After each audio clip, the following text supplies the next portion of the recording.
RGG Studio, a game development studio who are infamous, in a loving way, for reusing so many assets from previous games when creating new ones. Considering this, it's honestly kind of surprising whenever there are things that they end up removing from sequels. So for this video, I'm going to be taking a look at a large handful of things that were deleted from the games over the years. These will mostly be things that are freely interactable, such as things in the open world, and won't be stuff like unique story encounter areas or something that was intentionally exclusive to a single game. I'll start us off with the underground and rooftop sections of Kurohyō from Yakuza 4. While you can still access rooftops of some buildings like the one that Serena or Stardust are in, the rooftops of Yakuza 4 were an interconnected series of buildings that you could freely roam around to your heart's content. It was actually quite a detailed area with lots of decorations scattered around the place that made it feel very realistic, which is to be expected from these games. There were no enemies up there besides set encounters, and you could mostly use these rooftops as shortcuts if you wanted. Then there were the underground sections, which consisted of a few different spots, being an underground parking garage, underground mall, and a little spot underneath the Millennium Tower. These spots were a bit less exciting than the rooftops, but more or less served the same purpose. They were expansions on Kurohyō, both physically and in the sense that they had some interactable things in them that didn't exist elsewhere. I myself am not all too upset that they're gone, but the underground shopping mall in particular I feel was a bit of a wasted opportunity. It only had two shops that you can interact with that weren't really all too special anyway, and going down there let you finally explore what's down these stairs. The mall and the spot underneath the Millennium Tower were both still in Yakuza 5, however the garage and rooftops were removed, and surprisingly there wasn't more shops,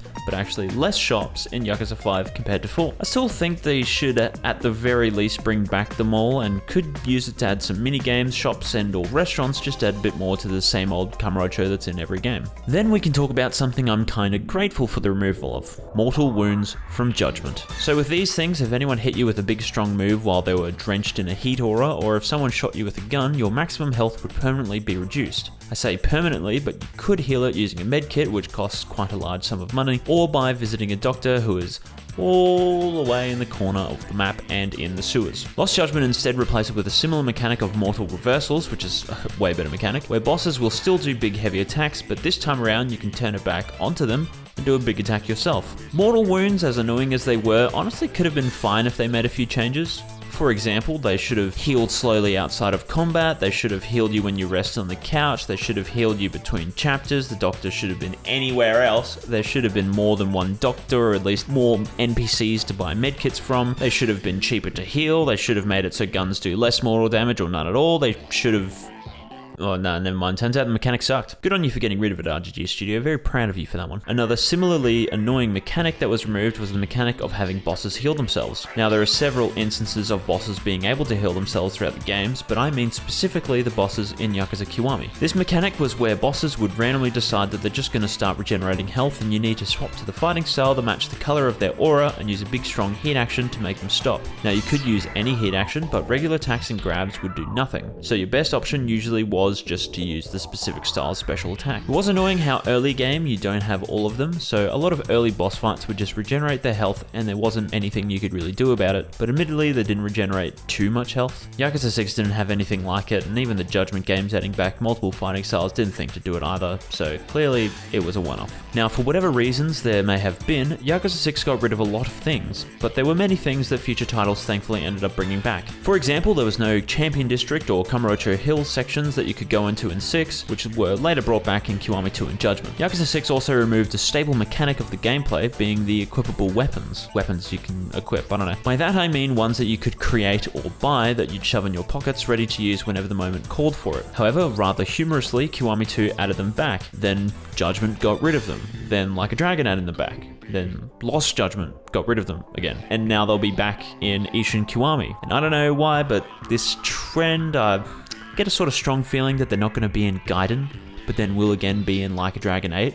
I don't know what makes me think that though. Now for this next one, I'll explain what I mean in a second, but it's a relatively small thing. Yakuza 6 also removed the traditional arenas or coliseums that were always present in the games. By that I'm referring to picking a specific cup and facing off against typically 3 randomly selected opponents, with rules changing up depending on the challenge, such as using weapons or setting the arena on fire. Now Kiwami 2 did have an arena, and so will Ishin Kiwami when it comes out, but that's because both of their original games did, so they carried it over to the remakes. So while Kiwami 2 was the last one before Ishin Ishin Kiwami to have arenas. If you look at the non-remakes, Lost Judgment doesn't have one, Like a Dragon had more of a gauntlet rather than an arena, Judgment again didn't have one, and then finally Yakuza 6 didn't have one. Makes sense for the Judgments not to have one, considering Yagami probably wouldn't participate in Bloodsport. I mean, I wouldn't put past him, but still. This therefore means that besides the 3 Kiwami games, the last game to have it was Zero.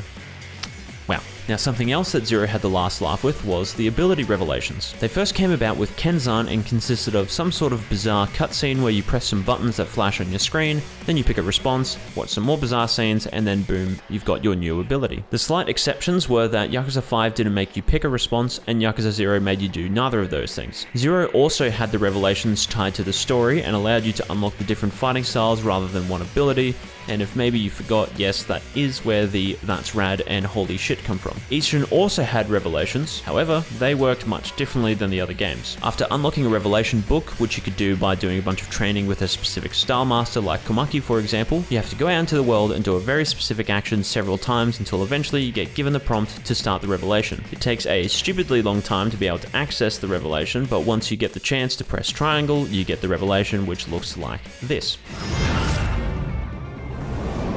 感じはひらめいた我典型を得たり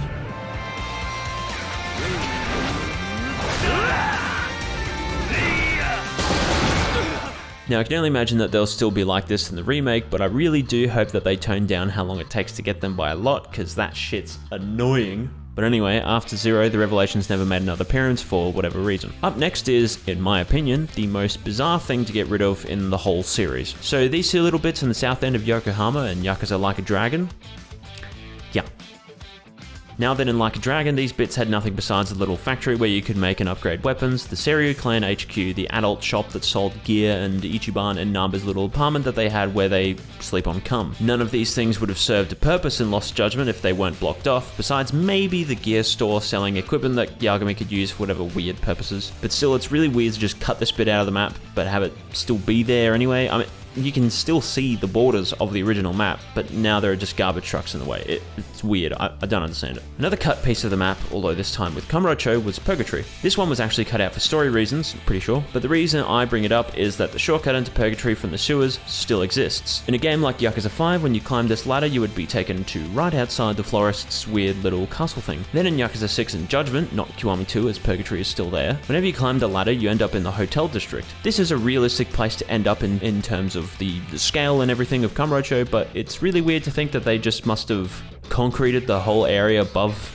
the original ladder entrance so that it could go up to the hotel. Anyway, from Like a Dragon onwards, the sewer actually ended up just being removed entirely. Speaking of, there's also all of the maps that would disappear entirely. Now, I didn't know all the pronunciation of some of these and had to look them up, but I'm going to try my best anyway. So, Yakuza 2 on the PS2 had Shinshō, which never reappeared even in Kiwami 2. Yakuza 3 had Okinawa, with the main area being downtown Ryukyu, which never made another appearance despite Kiryu's orphanage in Okinawa appearing a few times in later games. Yakuza 5 then had 3 maps, being Nagasugai, Tsukimino, and Base Kineicho. Then finally, Yakuza 6 had Onomichi. Kenzan and Ishin also had their unique areas, but considering the historical setting, it makes sense that you wouldn't see these areas in games set during the 2000s. Now, this isn't one all too important to consider, but I thought I would just bring it up anyway. Mahjong, a game that has no rules and was made up by some evil spirit a couple thousand years ago as a funny prank to play on Yakuza fans. It's in almost every game and probably will be forever, but when we consider that as of right now, the last brand new publicly available piece of RGG Studio content was Lost Judgment's The Kaito Files, it doesn't have Mahjong in it. It kind of means that it's gone. Now, in all honesty, I think the genuine reason for it not being in the Kaito Files is not some clever story reason, but literally just because they didn't want to bother recording a bunch of lines for when Kaito plays Mahjong. Considering that you'd basically get nothing for it and could just play it in the main game anyway, that's kind of understandable, but I brought it up because besides Ishin Kiwami, if they just straight up get rid of Mahjong forever, just know that you heard it here first. These next few things I'll be looking at are things that were removed, but were more or less adapted into other things in future entries. First thing I'll mention are the chase sequences of Yakuza 3, 4, and 5. These had you chasing after an individual of some sort, going over and around obstacles until finally you made it to your target and either tackle them straight away, or you had to keep hitting them until they ran out of health. Now, these were special because before Ishin you couldn't sprint, so these were the only ways where your character would actually run. Yakuza 4 and 5's chases were a bit better than 3's, but after 5 they got rid of them, sort of. Ishin had situations where you had to chase after someone, but instead the way it worked was less like a set out path and more just that you had to sprint as you would normally until you caught up to whoever. Then Zero got rid of them again, and they didn't appear in Kiwami 1 or 2 or Yakuza 6, but Judgment however brought them back again, and this time they were drastically different. Yagami would automatically run forward and all you could do was go left and right until you're prompted with a quick time event to jump over an obstacle or something like that, again until you eventually caught up with whoever and tackled them to the ground. Funnily enough, the animation was actually the same as the one in Yakuza 3 even after all these years. Anyway, Like a Dragon had a single one of these at the beginning which functioned the same way as Judgment, but Lost Judgment further changed it up. To align more with how they used to be, your health and the enemy's health affects the chase, meaning you have to not die and you also have to reduce the enemy's health to 0. They also added some little pointless parkour things because, like, you know, you definitely couldn't have just stepped to the side of those people, Yagami. And then it also added the, oh wow, which direction do they go? I definitely didn't just see them turn that way like half a second ago things. Yakuza 5 also had these little red heat things that I forgot the name of, and as I'm reading my script I realized I wrote CBF looking up what their names are, just figure it out later. Okay. Each character that could fight could use these red things, and the quality of them varied, if I'm honest. Akiyama's sucks fat nuts. I don't know what the hell I'm supposed to do with Saitama's. Shinada's is useful for one heat action, and Kiryu's just makes him invincible.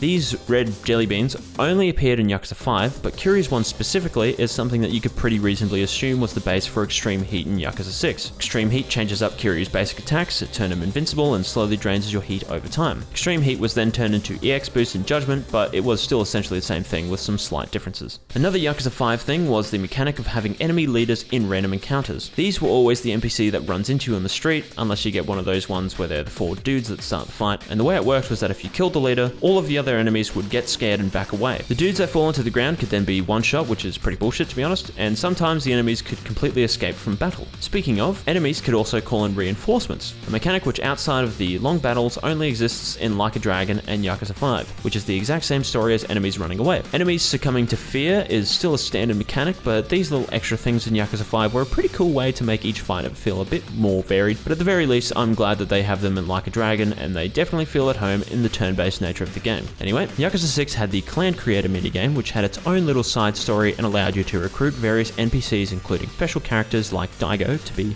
overpowered and whatever. The Majima Construction minigame in Kiwami 2 was the exact same thing, although Majima Construction was a bit more like a tower defense game compared to Clan Creator, which was more like those old Flash games where you keep deploying units until your enemy dies.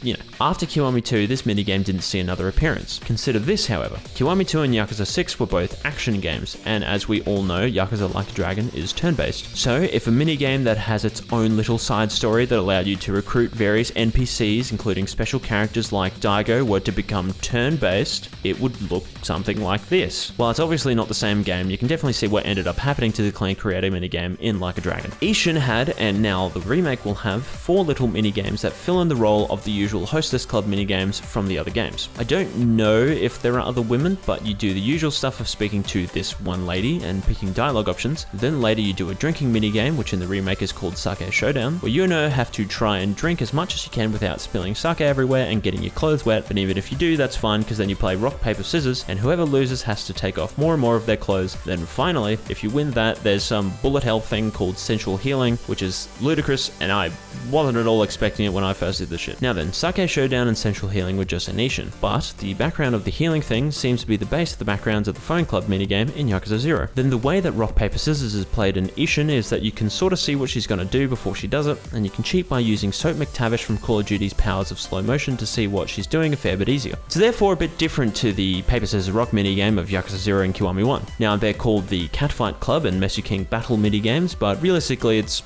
the same thing. In these two games, you can choose between rock, paper, or scissors. Your opponent, however, just gets to choose a big middle finger and tells you to get fucked. Speaking of minigames, many minigames over the years have been removed, and in all honesty, considering how many there are, it's not surprising how many have actually been removed. Now, some of these removed minigames will end up in Ishin Kiwami, but for context, that's because it's pretty much the exact same game as the original, and they wanted to keep as many of the original games in the remake as possible. Ishin, however, came out after 5 and before 0, just in case you didn't know. But anyway, here's a list of all of the minigames that I could think of that were removed, or at the very least aren't in Lost Judgment. Firstly, these Like a Dragon ones might be in 8, but I'll mention them anyway. Dragon Kart, Pachinko, Pachaslot, whatever, which actually came back from some early Yakuza games like 4 and 5, the sleepy sheepy thing, the vocational school quizzes, the specific cabaret clubs in the game, I guess, and Can Quest. And now there's the rest of them. The terrible pinball minigame, bouncer missions, pissing, watching videos in the little room, the old school cabaret club minigame where you talk, the cabaret club minigame where you manage, the thing where you talk to people in a bar from 6 that I never did, Raizapu, or as it's spelt in English,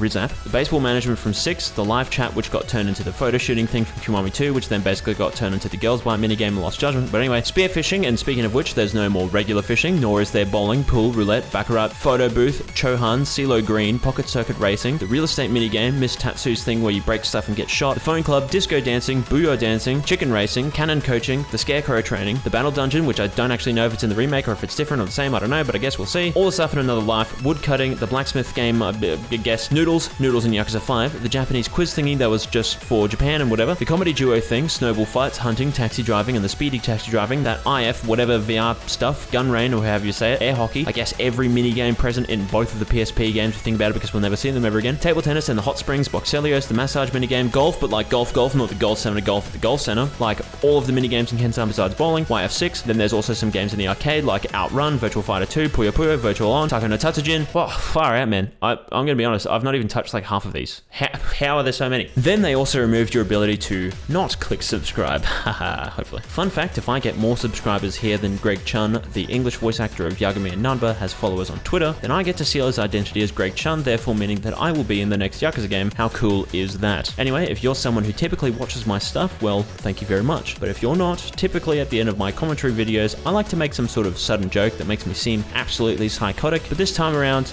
I won't be doing that.